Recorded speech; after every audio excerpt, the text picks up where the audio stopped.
지금 교육대 기자 그 채널을 운영하시면서 네네. 지금 각 분야의 그 전문가분들을 정말 1000명이 넘게 제가 인터뷰를 그렇죠. 하신 네네. 걸로 알고 있습니다. 그러면은 이분들이 자녀 교육에 있어서는 이건 정말 중요하다라고 하는 그 포인트가 있지 않을까. 제가 입시 쪽, 뭐 교육 쪽, 음. 소아정신과 전문의, 정신과 전문의 정말 많은 분들을 만났던 것 같아요. 1000분 훨씬 넘는 것 같은데 각자 분야가 다르기 때문에 사실 공통적이라고 딱 이렇게 말씀드리는 어렵지만 그들을 다 만나고 인터뷰하고 느낀 바로는 아이가 행복하려면 부모가 행복해야 돼. 많은 분들이 바라시잖아요. 아이의 행복을. 네. 그러려면 부모도 행복해야지 아이한테 서포트만 하고 희생만 한다고 아이가 행복해지지 않는 것 같아요. 왜냐하면 언젠가 아이도 이렇게 부모님이 아이를 위해서 막 해주다 보면 부모도 번아웃 되거나 그렇죠. 힘들 때가 있겠죠. 그렇죠. 맞아요. 가정이라는 공간은 감정이 전이되기 때문에 부모의 감정 아이한테 전이되고 아이의 감정이 부모한테 흡수되잖아요. 그렇기 때문에 아이의 행복만을 생각하지 마시고 부모님의 행복도 같이 생각하는 방향이 있을 거라고 생각합니다. 같이 성장하시고 너무 많이 희생하지 않으셨으면 좋겠어요. 지금 너로 인해서 이만큼 내가 희생을 하고 있다는 네네. 생각이 들면 그만큼 그 기대치도 그럼요. 더 커질 수밖에 없을 것 같아요. 언젠가는 내가 언젠가는. 이렇게 해줬는데 그리고 아이 입장에서도 그게 바람직하지 않은 게 아이도 부모님 늘 이렇게 해줬는데 이거 당연한 거 아니야? 이렇게 생각할 가능성이 높거든요. 오픈 현실이지만 지금 나타나고 있어요. 나 많이 실제로 나타나고 있어요. 실제로 예. 많이 나타나고 예. 있나요? 저는 요즘에 강연을 많이 하기 때문에 실제로 정말 체감하면서 듣는 내용이 이 내용이 많습니다. 내가 이렇게 해주는데 아이가 이렇게 얘기했어요. 서운해하시고 그리고 초등 부모님들 아이한테 어떻게 더 많이 해주실까를 고민하는 경우라면 중고등 때는 이렇게 해줬는데 이렇게 얘기했어요. 너무 섭섭합니다. 저 이거 갑자기 좀 궁금한데 특히나 이제 공부를 잘하고 또 이렇게 그게 이제 거기다 인성까지 플러스 네. 잘 키운 아이들이 있을 것이고 그렇지 않은 경우도 있잖아요. 그런 경우에 그 부모님이 좀 차이점이 있었나요? 성적에 대해서 그렇게 공통적이라고 딱 이렇게 하기는 어렵지만 아무래도 확률적으로는 부모님에 대해서 부정적으로 생각한 친구들은 저는 공부 잘하는 친구들이 많이 못 본 것 같아요.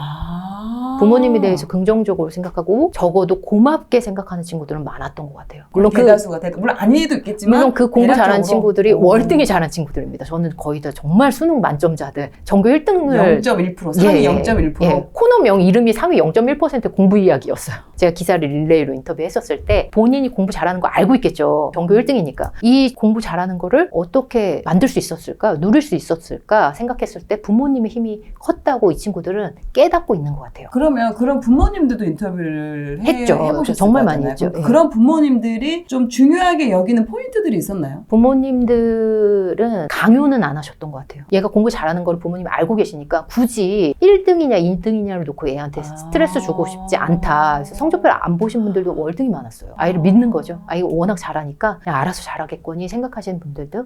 근데 이게 아이한테 플러스로 됐다는 거. 이게 포인트인 것 같아요. 아이한테 강요하지 않고 그게 아이들도 요즘에 일찍부터 우리나라는 교육 환경이 놓여지잖아요. 입시 환경이 놓여지다 보니까 많은 친구들이 공부를 안 하는 친구임에도 불구하고 공부를 다들 제가 만난 모든 친구들이 공부를 잘하고 싶어요. 공부를 잘하고 싶은데 여러 가지 이유로 공부를 잘하는 아이와 못하는 아이로 나뉘는 상황이죠. 그런데 공부를 잘하고 싶은 마음이 늘 마음 한켠에는 있는 친구한테 이렇게 더 해라가 긍정적일까? 우리 한번 생각해 보면 좋을 것 같습니다. 지금 이 말씀 들으니까 진짜 아이 중에 공부 못하고 싶은 아이는 없을 절대 없습니다. 없겠네요. 네, 절대 없어요. 그리고 학교 가면 비교와 경쟁이 보이잖아요. 선생님들이 아무래도 공부 잘하는 친구한테 더 관심을 두실 경우도 있기 때문에 아이들은 늘 공부를 잘하고 싶어 하는 마음이 있는 것 같아요. 지금 편집장님이 두 아들을 키우고 있습니다. 초등학생 4학년하고 유치원생. 예. 근데 사교육을 시키지 않고 있다. 네, 아무것도? 학원을 아무것도 보내지 않아요. 둘 다. 학원은 아무것도 보내지 않고 있고요. 저는 학원에 대해서 부정적으로 생각하거나 앞으로 안 보낸다는 거 전혀 아닙니다. 앞으로 필요하면 보내는데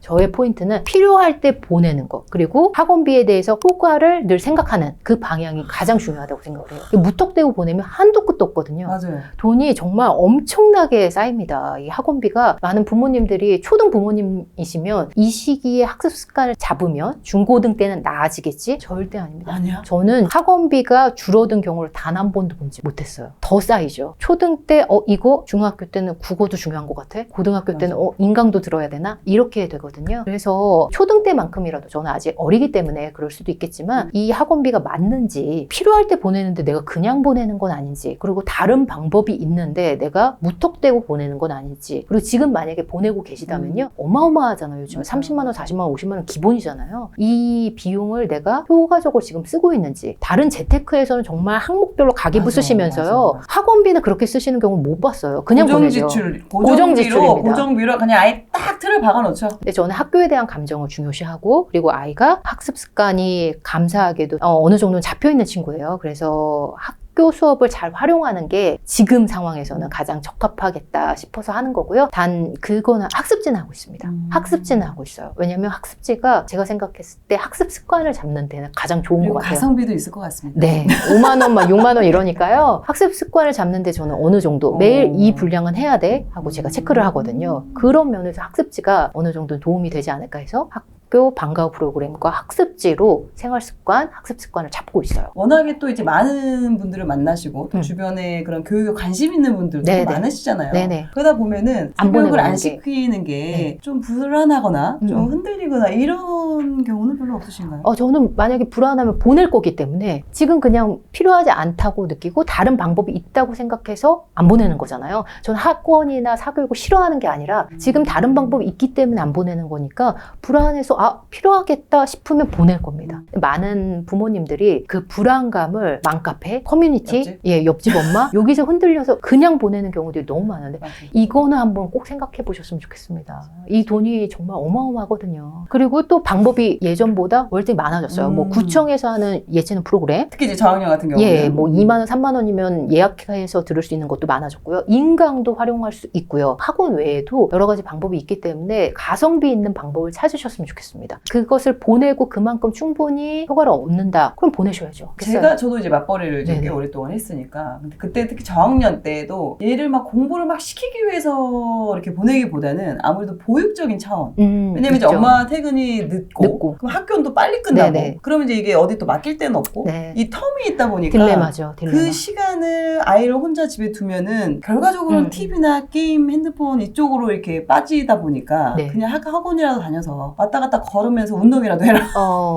이런 보육적인 차원에서 어쩔 수 없이 학원을 이렇게 뺑뺑이를 돌릴 수밖에 없는 그런 상황들도 좀 있거든요. 그래서 태권도 관장님이 키우잖아요, 애를. 맞아요. 다 데려다 주거든요. 네, 그러니까요. 돌봄 문제에 대해서는 심각하죠. 그래서 이번에 정부에서도 이런 돌봄 교실 이런 부분에서 부모님들이 다 혜택을 못 누리는 경우들이 너무 많기 때문에 특히 또 저학년은 되는데 고학년은 또 이제 그게 하기 어려운 상황이 생기기도 하고 그나마 희소식은 올해 초등학교 1학년부터 돌봄 교육이 확대돼서요. 학교에서 신청만 하면 8시까지를 봐주기로 했거든요. 근데 이 부담을 지금 선생님이 너무 많이 지게 되는 이런 부작용은 있긴 한데 어쨌든 돌봄에 대해서는 정부의 힘이 좀 필요한 상황입니다. 그래서 많은 부모님들이 저는 교육에 대해서 관심이 있다가 대부분 아이가 대학에 가면 관심을 뚝 끊어버리세요. 초등학교 때, 중학교 때, 고등학교 때 이런 불편이 있었고 이건 사회가 바꿔줘야 돼. 이건 마음에 품고 있다가 그냥 고등학교 3학년 때 입시 끝나면 그거에 대해서 어떤 액션을 취하지 않으시거든요. 저는 많은 분들이 교육에 대해서 관심을 갖고요. 화나는 일 있으면 목소리 높여주시고요. 그게 아이가 있든 없든 아이가 대학을 보내든 안 보내든 부모님이 관심을 갖는 사회가 되기를 바랍니다. 지금 또 이제 아이를 키울 때 이게 어느 선까지를 자유를 줘야 되고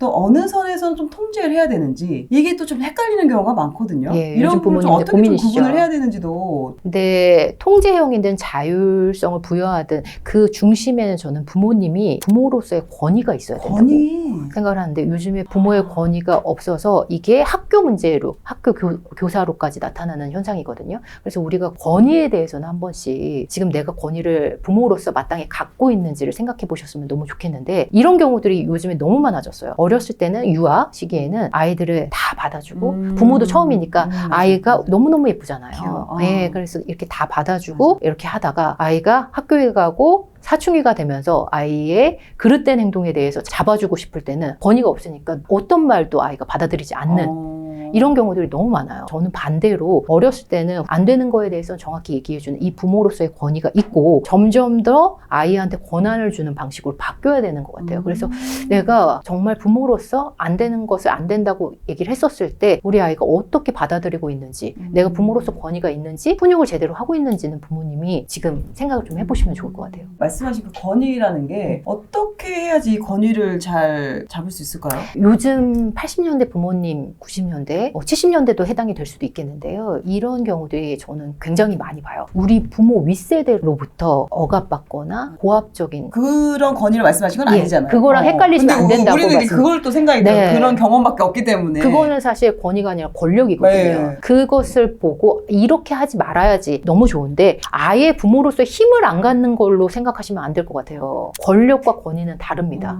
그래서 권위는 아이들한테 마땅히 위험한 행동에 대해서 정확히 얘기해주고 그래서 아이가 따르게 하고 찻길에서 빨간불인데 건너면 안 되잖아요. 그렇게 하기 위해선 조금씩 이것도 훈육도 연습이라고 생각하거든요. 안 되는 것에 대해서 안 된다고 얘기했을 때 아이가 반드시 그거를 따르게 하는 그런 연습이 필요하겠죠. 처음부터 조금씩 그렇게 권위를 세워가는 노력이 필요한데 요즘에는 권위를 권력으로 생각하셔서 권력 그냥 놔야 되겠다. 권위를 안 갖는 게 부모로서 친구 같은 부모가 되는 게 가장 좋은 상이라고 생각하시는데 저는 그렇지 않다고 생각해요. 그렇게 해서 놓쳐서 중고등 때 오히려 잡으려고 하면 안 잡히는. 그렇죠. 사춘기까지 또 같이 오니까. 예. 엇나갔을 때 그러면 부모로서 해줄 수 있는 게 없거든요. 그 전에 유아 시기, 초등 시기에는 이 훈육을 부모로서 해줘야 되는. 그리고 이게 이때 놓치면 부모는 이 아이가 세상에서 가장 먼저 만나는 어른이잖아요. 그렇죠. 학교 가면 그 어른이 선생님이잖아요. 근데 선생님으로까지 지금 나타나고 있거든요. 사회 문제로. 그렇기 때문에 부모는 부모니까 아이한테 이것만큼은 꼭 시켜서 그걸로 끝나게 반드시 어떤 일이 있어도 그 일을 하게끔 하는 협상하려고 하거든요. 아이들이. 부모가 힘이 있어야지 그 협상에 대해서. 기준이 있어야 될 것 같아요. 그렇죠. 예를 들어서 뭐 정말 위험한 일인 경우는 뭐 안전적으로 위험한 거 반드시 해야 되는 거. 반드시 해야 되지만 그 외에 다른 상황들이라면은 안전을 위협받는 일은 당연히 해야 되는 거고요. 조금 더 그게 허용적으로 아이에 대해서 얘기를 하더라도 부모가 생각했을 때 기준을 정하고 틀이 있는 거겠죠. 그 틀에서 아이가 벗어나지 않도록 허용해주는 이런 느낌이 있어야 되겠죠. 기준을 잡는 것도 일단 좀 중요한 부분이겠네요. 근데 그 기준을 부모님들이 아마 아이를 키우다 보면 이 정도는 해야 되겠다 기준이 있다가도요. 요즘 부모님들이 워낙 뭐 책도 많이 읽으시고요. 그리고 아이한테 어떻게든 잘해줘야 되겠다는 생각이 있으시고 관심도 있으시기 때문에 뭐 이런 양육관들이 있는데 이게 학교 가면서 입시와 맞물리면서요. 이게 허물어지는 일들이 너무 많아지는 것 같아요. 불안하고 이러다 보니까 제일 중요한 건 그 부분이라는 걸 말씀드리고 싶어요. 자녀를 잘 키우는 것 중에는 공부를 잘하는 것도 물론 하나의 부분이기도 하지만 또 더 중요한 거는 이런 아이와의 교감, 유대감 이런 거를 또 쌓는 것도 아이의 그런 자존감 형성이나 이런 부분에 있어서 되게 중요할 것 같거든요. 이런 또 아이랑 좀 더 친밀해지고 좀 유대감을 쌓을 수 있는 그런 방법들이 있으면 좀 알려주시죠. 주변을 안 만나시는 게 가장 중요할 것 같아요. 옆집 엄마에서 뭐 학원 갔다 가면 무너지는 루틴이 너무 많이 들거든요. 그럼 아이는 부모님이 일관성이 없다고 생각해요. 어떨 때는 친구 같다가 어쩔 때는 공부만 시키고 이러지 않고 부모님 평정심으로 대하는 게 너무 중요하다고 생각하는데 왜냐하면요. 대부분 맞벌이잖아요. 네, 맞아요. 그러면 끝나고 만나는 시간이 8시? 7, 8시? 그리고 밥하고 뭐 시키고 하면 아이랑 있는 시간이 1시간 남짓 될까요? 근데 그 시간에 뭔가 부모 워킹맘으로서의 죄책감이 있거나 누가 주변에서 학원 보냈다고 하고 입시에 대해서 얘기하면 심장이 벌렁거리면서 얘를 빨리 잡아야 되겠다. 그러면 그 1시간의 퀄리티가 정말 압박으로밖에 얘한테 가해지지가 않잖아요. 그거는 일단 내가 바쁜 거, 집에 늦게 가고 아이랑 함께하는 시간이 1시간밖에 없다는 거 그냥 인정하셔야 될 것 같아요. 인정하고 죄책감을 되도록 떨치려는 나는 잘하고 있고 내 최선을 다하고 있다라고 생각하시는 것부터 아이를 대하는 태도가 달라질 거라고 생각해요. 그리고 밥상에서는 너무 확인하고 싶은 게 많으시겠죠. 오늘 학원 갔다 왔어? 학교에서 선생님 뭐 하고 있어? 그러면 처음부터 끝까지 랩하시잖아요. 그런 게 아니라 되도록이면 저는 그렇거든요. 저는 아이한테 확인하고 싶은 거 너무 많지만 그거는 그냥 하나만 물어보고 나머지 그 외에 주제를 정하는 거예요. 어떤 걸 물어보나요? 대화도 아이들과 어떤 대화를 해야 될지도 모르겠어요. 밥상에서가 유일한 대화실 거예요. 다른 시간이 거의 없기 때문에 그래서 밥상에서 그 일상에 대해서 확인하는 거 공부 외에 주제를 꼭 정하려고 노력을 하고 있는데 감사하게도 남편이 많이 주제를 정해 오더라고요. 정말 미래에 대해서 챗GPT도 아이가 그때 궁금하다고 해서 그날 밥 먹다가 알아보고 그래서 저는 신문이 꼭 필요하다고 생각하거든요. 신문 보다가 궁금한 점 있으면 이 키워드를 밥상 때 얘기하는 거예요. 공부 외에, 입시 외에 뭔가 자녀가 함께 하면서 얘기할 수 있는 그 토크 시간이 있었으면 그게 가장 유대감을 높이는 가장 좋은 방법이지 않을까 싶습니다. 이게 집에서 이게 만약에 소통이 잘 안 되면 여행을 가는 것도 너무 이게 좋죠. 또 하나의 또 새로운 환경에 놓여서 또 거기 이 새로운 여행지에 대해서 또 이야기를 하고 이게 또 약간 또 도움이 되더라고요. 근데 그게 만약에 여행에서의 어떤 효과를 얻었어. 근데 여행을 매번 갈 수는 없잖아요. 그렇죠. 그러니까 제일 중요한 건 밥상인 맞아요. 것 같아요. 맞아요. 그게 이벤트에 너무 연연하다 보면 부모님이 번아웃 돼요. 이번 주에는 뭐 해야 되나 나 너무 힘든데 이렇게 되시거든요. 그럼 장기지속적이지 않으니까 일단 이 밥상에서 아이랑 부모가 마주하는 이 시간이 편안할 수 있도록 내가 지금 뭘 체크하거나 이렇게 활용한다면 이걸 조금 더는 여기서 시작이 되지 않을까 싶습니다. 그리고 양보다 질이라는 거를 믿으셔야 될 것 같아요. 아이랑 10시간 함께 해주는 것보다 1시간 그냥 공부 외의 얘기를 자연스럽게 하는 게 더 유대감을 높인다 이렇게 생각하시면 마음 편하실 것 같아요. 저도 팁이 하나 있긴 합니다. 유대감 면에서 유대감 되게 좋거든요. 사춘기 잘 넘어가고 지금도 그렇게 잘 껴안고 이러는데 그러면서 좀 팁이 하나 있는 게 아이가 전 둘이다 보니까 1대1 대화 데이트를 좀 너무 했었어요. 좋죠. 네, 너무 1대1 좋아요. 데이트를 네네. 뭐 이렇게 거창할 것도 없습니다. 그냥 아이가 좋아하는 뭐 핫도그를 먹으러 간다던가 둘을 네네. 다 데려가는 게 아니라 한 명만 얘가 좋아하는 그 하나 있으면은 그걸 먹으러 가는 거죠. 그렇게 하면서 둘만의 이야기를 하면서 왜냐면 이제 같이 있으면은 분산돼요. 예, 분산돼가지고 예, 그게 안 돼요. 이게 안 되더라고요. 또 깊이 있는 얘기를 네네. 할 수가 없으니까. 근데 이제 1대1로 만나서 잠깐 뭐 2주에 한 번 정도라도 맞아요. 이렇게 하면은 네. 확실히 이제 둘만의 그런 이야기를, 음. 소통이 있어서 좀 더 유대감을 잘 형성하는데 도움이 되더라라고 제가. 정말 중요한 네, 말씀. 좋습니다. 지금 어떻게 보면은 그 아이를 잘 키웠다, 자녀 교육을 성공했다라는 그 의미가 좋은 대학을 보냈다라는 것과는 무조건 동일시된다라고는 또 생각이 좀 저도요. 안 드는 네네. 부분이 있어서 우리 편집장님은 그 아이를 올바르게 잘 키운다라는 건 어떤 의미라고 좀 생각을 하시나요? 저는 아이가 언젠간 독립을 할 거잖아요. 그 20살 때까지 함께하는 시간이 서로 행복한 거. 평생 같이 못 살죠. 그리고 평생 같이 살아서도 안 되고요. 무섭습니다. 예. 네. 그 함께하는 시간만큼이라도 서로 행복한 기억이 가득하다면 그게 가장 좋지 않을까 싶어요. 그런 네. 사회에서 혼자 독립적으로 잘 살아가겠죠. 삶을 살아갈 수 예, 있고 예. 그게 모든. 상처받더라도 넘어지더라도 다시 일어나서 일어나고. 삶을 잘 개척해 나갈 수 있는 네네. 그런 아이를 키우는 게 어떻게 보면은 제일 키우는 게 아닐까.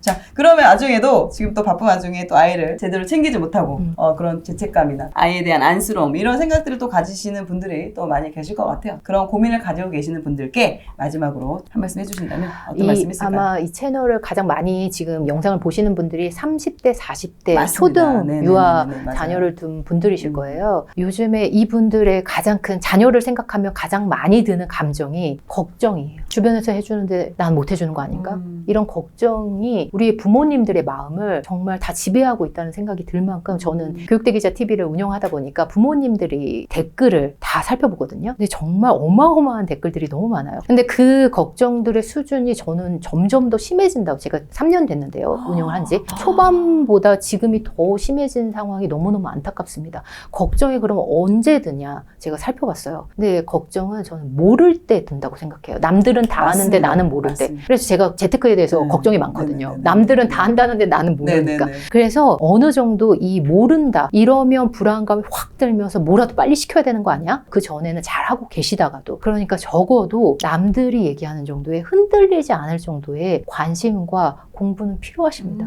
공부는 필요한 것 같아요. 재테크도 마찬가지잖아요. 네네네. 어느 정도 공부를 해야지 이 월부 채널을 보면서 내가 취사 선택을 할 수 있는데 아예 모르는 백지 상태고 마음이 불안해 죽겠는데 이걸 보면 다 해야 되는 것 같은 압박감에 젖어들기 때문에 부모님의 공부가 어느 정도 필요하고요. 근데 다행인 건 제가 물론 책도 냈지만 입시나 교육에 대해서 흐름을 알 정도는 요즘에 다양한 창구에서 정말 많이 얘기를 해줍니다. 예전에는 제가 대학 갈 때만 해도 교육 정보는 정말 권력이었거든요. 알기가 너무 어려웠는데 요즘에는 쉽게 알려주는 창구, 무료로 알려주는 창구들이 너무 많은 세상이에요. 좋은 세상이잖아요. 쉽게 알려주는 창구들을 충분히 이용하셨으면 좋겠어요. 그럼 어떻게 만약에 정보를 내가 이제 공부를 한다라고 말씀하셨는데 네네. 그럼 어떤 정보를 찾아봐야 되고 어떤 정보가 이게 옳은 정보인지를 네네. 그것 또한 판단하기 좀 어려울 것 같아요. 팩트나 맥락을 아셔야 돼요. 그래서 아주 디테일한 내용보다는 이렇게 우리가 입시가 가고 있구나. 흐름을 좀 살펴보셔야 되는데 그러려면 장기적으로 좀 두시고요. 당장 내가 1년 안에 뭔가를 다 마스터하겠어. 이건 좀 어렵고요. 그리고 또 교육정책이 좀 변하고 있잖아요. 그렇기 때문에 일단은 제일 좋은 거는 저희 채널을 보시면 다양한 정보가 있기 때문에 네네네네. 가장 좋겠지만 요즘에 교육부나 시도교육청 사이트에서 무료로 쉽게 쉽게 카드 뉴스라든지 영상으로 만들어준 소스들이 너무 많아요. 왜냐하면 교육 정보의 격차가 크다는 거 그들도 인식을 하고 있기 때문에요. 다양하게 알려줘야 되겠다. 그리고 두 번째는 대학 홈페이지에서 예전에는 서울대, 연세대, 고려대 아무것도 없었거든요. 입학처 가시면 놀라십니다. 정보를 작년에 어떤 학생들이 어떻게 합격했는지 수기까지도 알려주는 데가 있어요. 정말 좋은 세상이에요. 그걸 활용하셔서 사이트 들어가셔서 웬만한 흐름 정도는 알고 접근을 하느냐, 모르고 그냥 옆집 엄마가 얘기하는 거에 흔들리냐, 이건 너무 많이 다를 거라고 생각해요. 그래서 어느 정도는 흐름을 좀 아셨으면 좋겠고요. 그리고 만약에 뉴스를 활용하는 방법이 가장 쉬울 테니까요. 사이트에서 사회면 교육 뉴스가 매일 한 100개 정도 올려집니다. 네이버 이런 데 가보면요. 그걸 다 보실 수 없어요. 그렇게 보시는 건 현실 불가능하기 때문에 일주일에 한 10분 정도 시간 내셔서요. 우리 아이가 해당한 학년의 이야기, 뭐 예를 들면 책임교육 학년제 시행된다. 책임교육 학년제 나 모르는데? 그러면 모르는 키워드만 정리해놨다고요. 나중에 이 중에서 가장 자주 나오는 거, 이거는 자주 나오는 거 보니까 중요한데? 이 정도만 찾아보시면 정말 쉽게 하실 수 있는 방법들이 너무 많이 있습니다. 교육 채널을 운영하시는 것도 그 교육 정보력에 따라서 격차가 있다는 걸 격차가 크게 벌어지면서 현실적으로 느꼈죠. 저는. 그게 이제 실제로 아이들한테까지 그게 적용이 되는 부분인 거잖아요. 네네. 그래서 그런 부분을 좀 줄이고자 교육 대기자 TV를 하시는 거고, 그리고 또 이 책 또한 이제 그런 교육 정보에 대한 격차를 줄이고자 해주신 것 같고, 네. 어떤 분들이 읽으면 더 지금 도움이 될까요? 불안한 분들. 초등 부모님들이 보셨을 때 중고등에서 이렇게 가고 있다라는 입시를 뿐만 아니라 앞으로의 교육 흐름 다양하게 넣었거든요. 그래서 이걸 보시고 이렇게 교육이 변하고 있구나. 체감하시면 누가 얘기한다고 해도 바로 흔들리지는 않으실 거거든요. 만약에 교육 학점제라든지 키워드를 누가 얘기했을 때 나 몰라. 그러면 책장에 쟁여두고 계시다가 보면서 그 챕터만 보시는 거죠. 저부터 공부를 감사합니다. 열심히 해가지고 아이한테 좋은 영향을 끼칠 수 있도록 저부터 좋은 엄마가 되도록 하겠습니다. 감사합니다. 네.